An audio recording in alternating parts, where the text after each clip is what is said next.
केंद्रीय मंत्री स्मृति ईरानी ने प्रियंका गांधी वाड्रा और राहुल गांधी को बहस की खुली चुनौती दी। कहा, कांग्रेस मुद्दों से भाग रही है, बीजेपी के साथ बहस करने के लिए समय, तारीख और मुद्दा चुने। दोनों भाई बहन एक तरफ और बीजेपी का एक प्रवक्ता, दूध का दूध पानी का पानी हो जाएगा। दोनों भाई बहन एक तरफ और भाजपा के एक प्रवक्ता एक तरफ, दूध का दूध पानी का पानी वहीं हो जाएगा। किसमें कितना दम है? अगर मुद्दों पर बात करने का दम है, पुनः कहती हूँ, चैनल बताएं, रिपोर्टर बताएं, स्थल बताएं, तारीख बताएं, मुद्दा बताएं। दिल्ली बीजेपी के नेता कपिल मिश्रा ने विपक्ष पर बोला हमला। कहा, जैसे बंदूक वाले जिहादियों को हराया वैसे ही वोट के जिहादियों को भी हराएंगे। बीजेपी उम्मीदवार प्रवीण खंडेलवाल के समर्थन में जनसभा करने पहुंचे थे कपिल मिश्रा। वो कह रहे हैं वोट जिहाद करेंगे, कह रहे हैं ना वोटों का जिहाद करेंगे। मैं तुमसे ये कहता हूं कि कितने भी जिहादी आए, भारत की धरती में सबको हरा के भेजा है, तुम वोट के जिहादियों को भी हरा के भेजेंगे अब की बार। बीजेपी के फायर ब्रांड नेता नवनीत राणा ने माधवी लता के समर्थन में जनसभा को संबोधित करते हुए ओवैसी बंधुओं पर जमकर निशाना साधा। कहा, 15 सेकंड में ही छोटे बड़े भाई का पता नहीं चलेगा। छोटे को मेरा कहना है, तेरे को 15 मिनट लगेंगे छोटे, और हमको सिर्फ 15 सेकंड लगेंगे। 15 सेकंड में पुलिस को हटाया तो छोटे को बड़े को ये पता नहीं लगा कहां से आया और कहां हो गया। विदेश मंत्री एस जयशंकर ने पीओके पर दिया बड़ा बयान। कहा, पीओके भारत का हिस्सा। जम्मू कश्मीर से आर्टिकल 370 हटने के बाद पीओके का मुद्दा सामने आया है।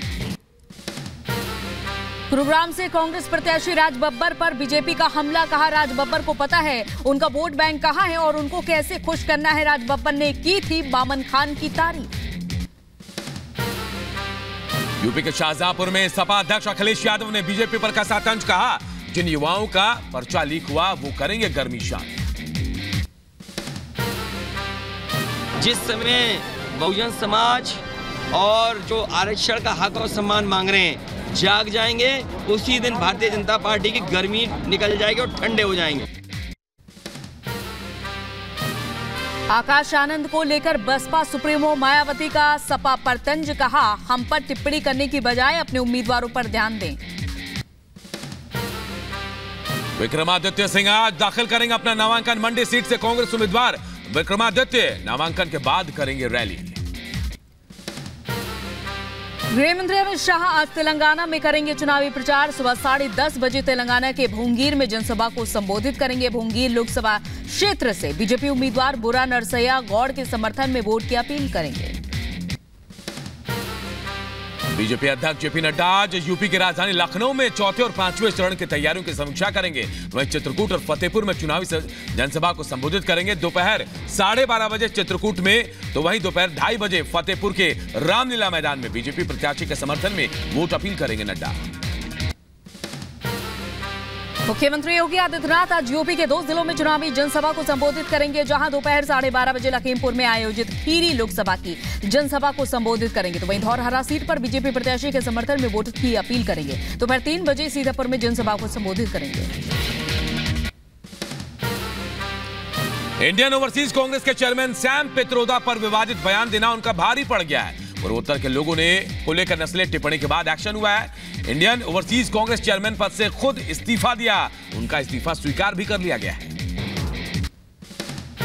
सैम पित्रोदा के बयान पर पीएम मोदी का करारा पलटवार। नस्ली टिप्पणी को लेकर पीएम नरेंद्र मोदी ने राष्ट्रपति मुर्मू से जोड़ा। बोले, चमड़ी का रंग देखकर द्रौपदी मुर्मू का विरोध किया गया। चमड़ी के रंग के आधार पर अपमान ने मुझे गुस्से में भर दिया है। सपा अध्यक्ष अखिलेश यादव भी लखीमपुर खीरी और बहराइच में आज जनसभा को संबोधित करेंगे। दोपहर 12 बजे बहराइच में सपा और इंडिया गठबंधन के प्रत्याशी के समर्थन में वोट की अपील करेंगे। इसके बाद लखीमपुर खीरी में 2 जनसभाएं करेंगे अखिलेश यादव। दिल्ली के उत्तर पूर्वी जिले के बुराड़ी विधानसभा में बीजेपी सांसद प्रत्याशी मनोज तिवारी ने चुनाव प्रचार के दौरान कहा, यह देश का प्रधानमंत्री चुनने का चुनाव है, दूसरी तरफ कोई कैंडिडेट नहीं है।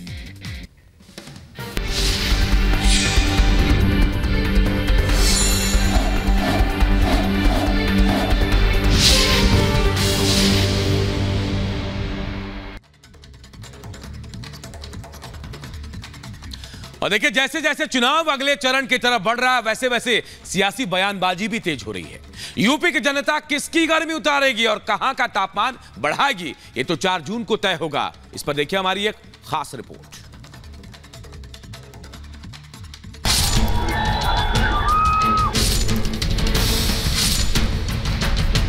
चुनाव परिणाम आएंगे, गुंडों की गर्मी भी धीरे धीरे करके अपने आप शांत होती जाएगी। जो नौजवान जिसकी परीक्षा रद्द हुई है वो इस सरकार की गर्मी उतारने जा रहा है। अखिलेश भैया के लिए गर्मी में चुनाव प्रचार करना बहुत मुश्किल हो रहा है।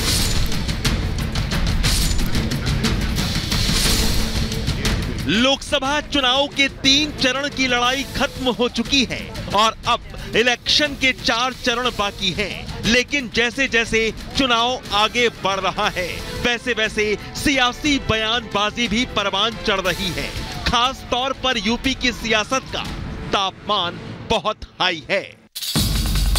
चुनाव के पहले से जहां मुख्यमंत्री योगी आदित्यनाथ यूपी की 80 सीट को आधार बनाकर अब की बार 400 पार का दावा कर रहे हैं और तीसरी बार फिर मोदी सरकार बनाने की हुंकार भर रहे हैं, तो वहीं इसके साथ साथ यूपी की मुख्य विपक्षी पार्टी सपा पर भी हल्ला बोल रहे हैं।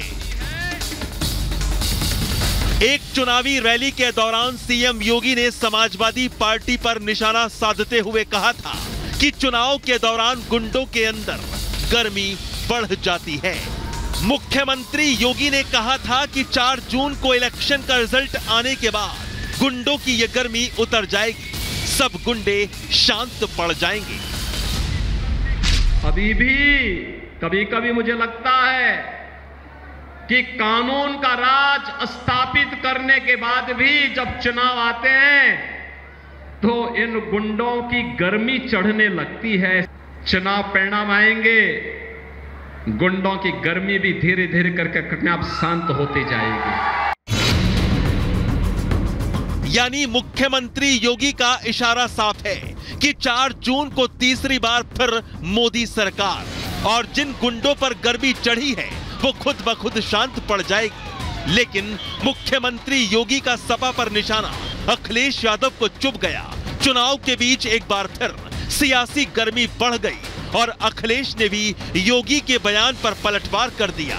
अखिलेश यादव कह रहे हैं कि नौजवान बहुजन समाज और पीडी बीजेपी की गर्मी उतारने जा रहे हैं। इस बार जो नौजवान जिसकी परीक्षा रद्द हुई है वो इस सरकार की गर्मी उतारने जा रहा है। इनकी भाषा बदल गई, ये आरक्षण को खत्म वाले आरक्षण की बात कर रहे हैं। सोचो, तो इसलिए जिस समय बहुजन समाज और जो आरक्षण का हक और सम्मान मांग रहे हैं जाग जाएंगे, उसी दिन भारतीय जनता पार्टी की गर्मी निकल जाएगी और ठंडे हो जाएंगे। यानी अखिलेश यादव के बयान का सियासी मायना अगर समझा जाए तो सपा के मुताबिक 4 जून को बीजेपी 400 पार नहीं बल्कि 400 हार रही है। लेकिन अखिलेश के इस बयान पर बीजेपी जमकर चुटकी ले रही है। सुनिए जरा। अखिलेश भैया के लिए गर्मी में चुनाव प्रचार करना बहुत मुश्किल हो रहा है। एसी कमरे की आदत जो पड़ी हुई है। सच बात यह है कि अखिलेश यादव जी विरासत की सियासत से आए हैं। मुलायम सिंह यादव जी को कभी गर्मी नहीं लगती थी क्योंकि मुलायम सिंह यादव जी संघर्ष से उपजे थे। मुख्यमंत्री योगी आदित्यनाथ का सपा पर निशाना साधते हुए चुनावी गर्मी चढ़ना और रिजल्ट आने के बाद गर्मी उतरने वाले बयान पर अखिलेश तिलमिला गए। तभी तो योगी के बयान का भड़कीला रिएक्शन भी दे रहे हैं। लेकिन यहां सवाल यह है कि चुनाव के दौरान इस तरह की सियासी बयानबाजी से 4 जून को किसकी गर्मी बढ़ेगी और किसकी ठंडी पड़ जाएगी। चुनावी गर्मी से मचे सियासी गदर में 4 जून को कौन 400 पार करेगा और जनता किसको नकार कर ठंडा कर देगी। Bureau report, Republic Bharat.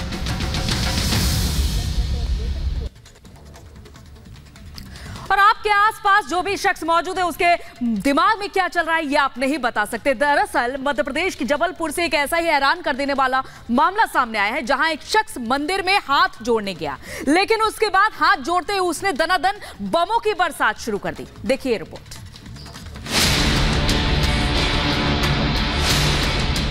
अमूमन लोग मंदिर जाते हैं तो भक्ति करते हैं, लेकिन यह तस्वीर भक्ति के दिखावे के बाद भगदड़ फैलाने की कोशिश की है, क्योंकि मध्य प्रदेश के जबलपुर से हैरान कर देने वाली ये घटना सामने आई है। यहाँ एक बदमाश ने मंदिर में पहले प्रणाम किया और फिर बम फेंकने लगा। बमबाजी की इस पूरी घटना का जो वीडियो सामने आया है, जिसे देखकर अब हर कोई हैरान है। सबसे ज्यादा तो वो शख्स जिसके घर पर बम फेंके गए हैं। आनंद ठाकुर है, वो गुंडा टैक्स मांगता है, आए दिन अपराधिक किस्म का अपराधी है। पूरे क्षेत्र में उसका दहशत रहती है। लेडीज़ बदमाश, लेडीज़ों को, दुकानदारों को धमकाता है और पैसे की डिमांड करता है। हमारे घर के लोगों से पैसे की डिमांड कर रहा था, 2000 रुपये दो, नहीं तो मार देंगे। दूसरे दिन हमारे घर में हम लोग रिपोर्ट करें तो बम चला दिए हमारे घर में आके और जान से मारने की धमकी से बोले घर पूरे परिवार को ख़त्म कर देंगे। सुना ना आपने, अब इन तस्वीरों को देखिए। पहले बदमाश मंदिर के पास रुक जाता है, हाथ जोड़कर मंदिर के बाहर परिक्रमा करता है।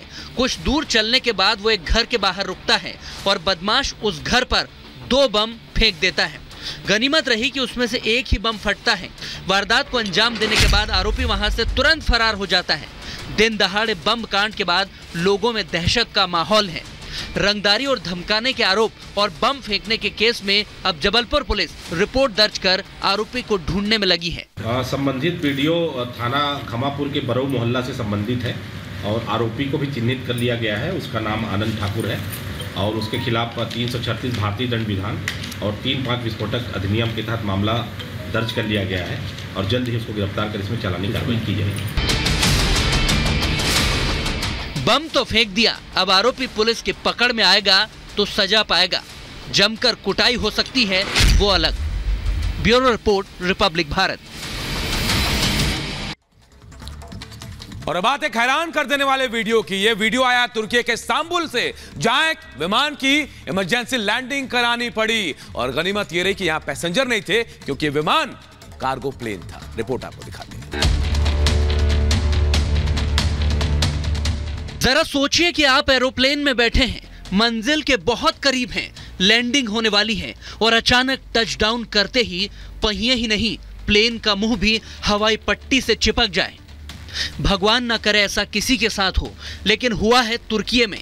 गनीमत तो ये रही कि ये कार्गो विमान था, यानी कि इसमें पैसेंजर नहीं बैठे थे, बस मालवाहक था। इस हादसे की तस्वीरें पूरी कहानी अपने आप बयां कर रही है। पायलट की सूझबूझ की तारीफ तो करनी ही होगी।